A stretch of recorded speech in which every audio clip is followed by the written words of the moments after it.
I'm trying out Pro Video on my old Samsung S20. What's going on with the Bitcoin price? It's 89k, most of the way through January 2026. Yeah, I've just been listening to the Simply Bitcoin podcast, and they're talking about Ledin Loans. A Ledin Loan is where you can put your Bitcoin and you get a loan to valuation of 50%. Put in 50k, you can lend from them for, I think it's 11.6 or something at the moment.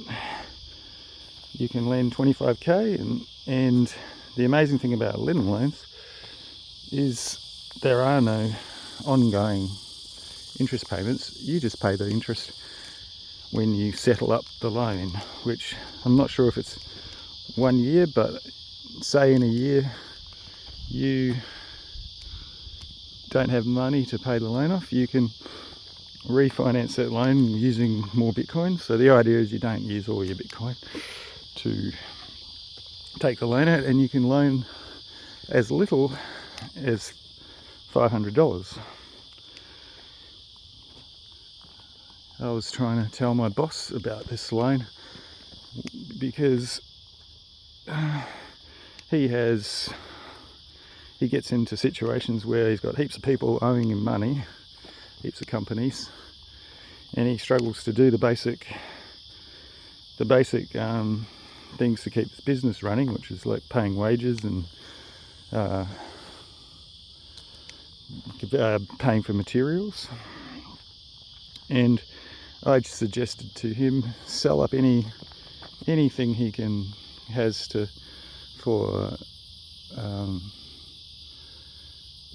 as far as assets that he's not using, like old trucks or whatever else he's got. Buy Bitcoin, and then let his Bitcoin accumulate over time as the best. As I just heard today, Bitcoin's the best performing asset in the history of mankind, which is pretty good. Let his Bitcoin accumulate and use the Ledin Loan to do the temporary shortfalls in the business. But it's still dangerous because you can't use that like it's your money. You have to be disciplined in using that money for what it's meant to be, and still, debt, like any debt, is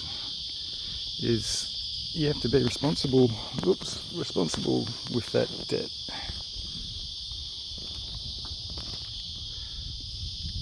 But I've actually been thinking about how I can use a Ledin loan, and one example I just thought of was I have 3 years of tax to do,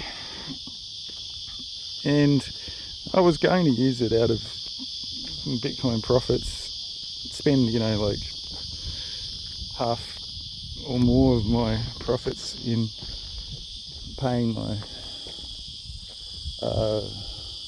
tax off. And then I thought, well, why don't I get a Ledin loan and pay my tax off with that, and then let Bitcoin do its thing over time, and use the growth in Bitcoin to pay my loan off, and just make sure I don't use too much of my Bitcoin stack to do it. So I really think having, say, 10% of only using 10% of your stack, or 20%, I don't think you're going to come into troubles even if the Bitcoin price dropped 80%. And for me, it'd be fantastic to keep my bank balance looking good and can still do the normal shit that I want to do in life. And long term, I think it's not a bad way to get your basic needs met. Like if you're thinking of retiring at some point, you could do that every year. In some years you'll probably be a shortfall, but you just use your Bitcoin stack to top it up, like get the loan valuation back to a manageable amount. Say your Ledin loan goes to 70% loan to valuation, you just take some of your Bitcoin stack to make the difference for that year, which, you know, and then hopefully the next year or the next year after that things are good. It's about being patient. Yeah, that's my 2 cents.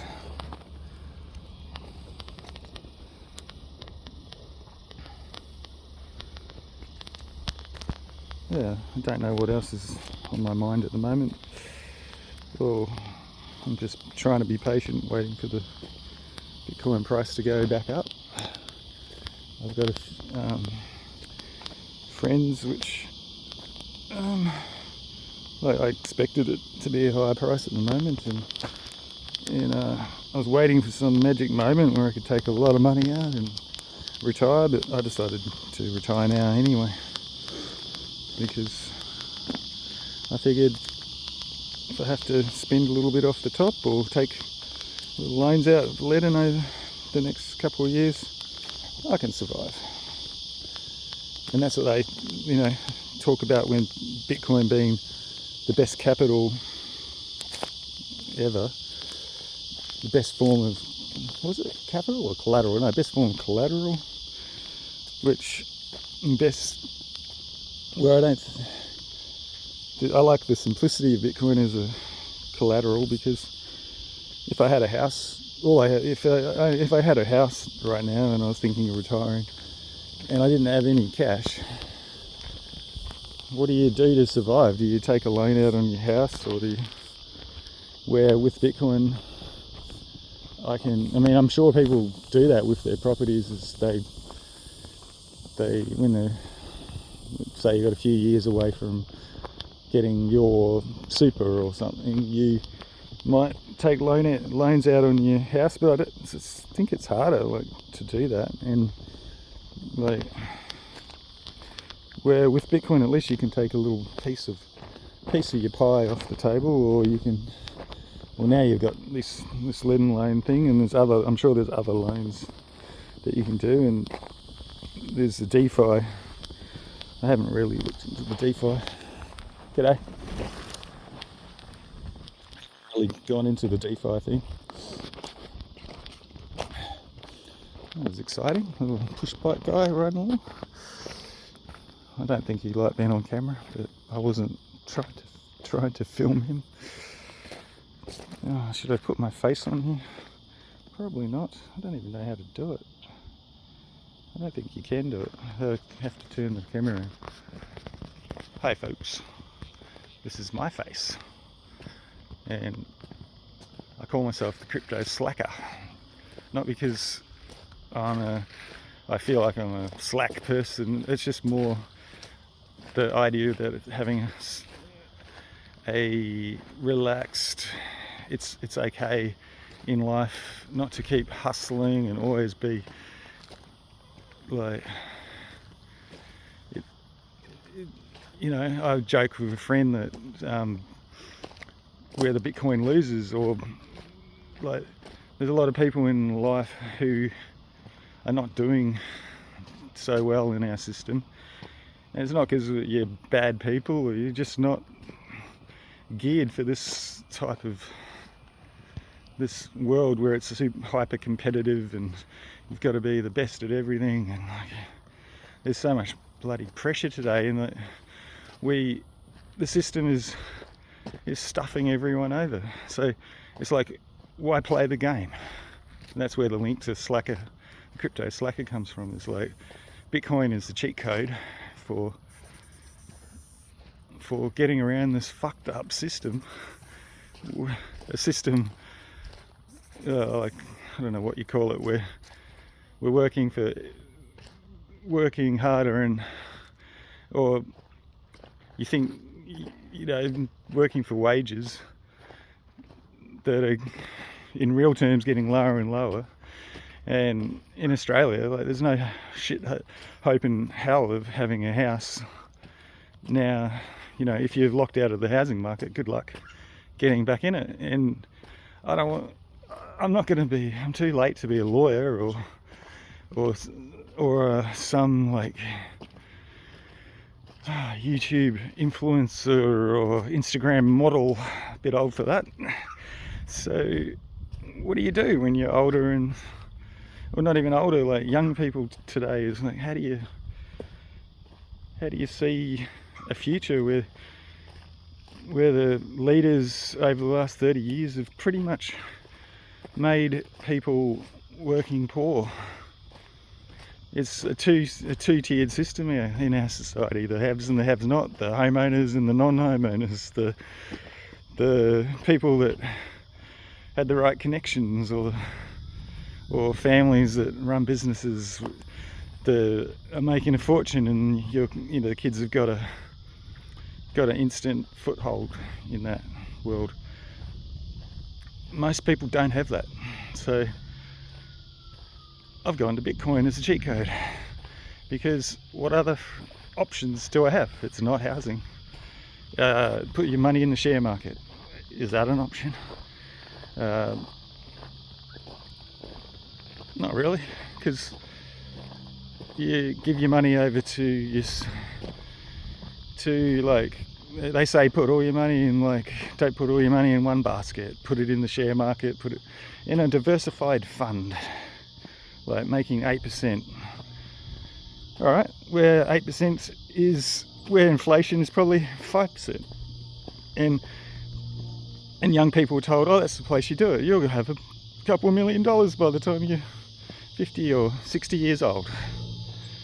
That's great, but when the houses cost $10 million in a couple of years, and when you're in your 50s or 60s, or like you want to actually live your life in your 25 to 30s to 40s, like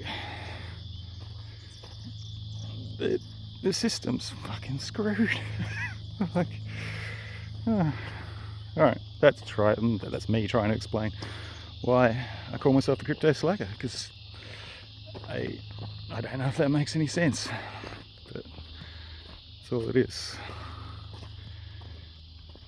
Alright, that's the end of my rant.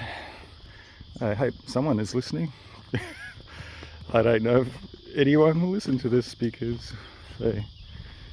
yeah, can't. It's just the way it is. Over and out. Nanu.